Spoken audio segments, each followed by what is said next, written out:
बुलेटिनमध्ये एक ताजी बातमी येते। संघर्ष यात्रेमध्ये शरद पवार हे सहभागी होणार आहेत।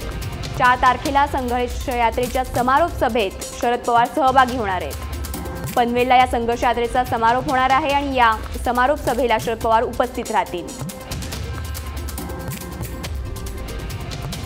संघर्ष यात्रेला सुरुवात झालेली आहे। आता सध्या संघर्ष यात्रा ही औरंगाबादमध्ये आहे, मात्र संघर्ष यात्रेचा समारोप हा पनवेलला होणार आहे आणि या सभेमध्ये शरद पवार हे सहभागी होणार आहेत। 4 तारखेला संघर्ष यात्रेचा समारोप होईल आणि ज्या सभेनं या संघर्ष यात्रेचा समारोप होणार आहे या सभेला शरद पवार उपस्थित राहतील।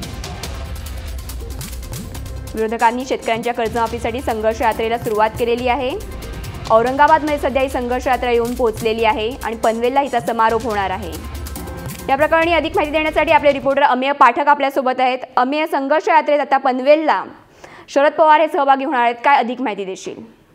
नक्कीच संघर्ष यात्रेच्या निमित्तानं सर्वच विरोधी पक्ष एकत्र आलेले आहेत आणि विदर्भापासून सुरू झालेली संघर्ष यात्रा आता मराठवाड्यामध्येही पोहोचलेली आहे। मराठवाड्यामध्ये आज जालना, औरंगाबाद, बीड आणि लातूर या जिल्ह्यांमध्ये संघर्ष यात्रा पोहोचणार आहे। तर या संघर्ष यात्रेचा समारोप 4 तारखेला पनवेल इथं होतोय आणि विशेष म्हणजे या समारोपाच्या वेळी शरद पवारही उपस्थित असणार आहेत। एकूणच जर बघितलं तर गेल्या काही भाजप सत्तेमध्ये आल्यापासून जी मोठी आंदोलनं झाली विरोधी पक्षांची, त्यापैकी एक हे संघर्ष यात्रा सुद्धा आहे आणि आता 4 तारखेला समारोपाच्या वेळी स्वतः शरद पवार उपस्थित राहणार आहेत। त्यामुळे शरद पवार यावेळी काय बोलतात आणि सरकारला काय लक्ष करतात याकडे सर्वांचं लक्ष लागलं।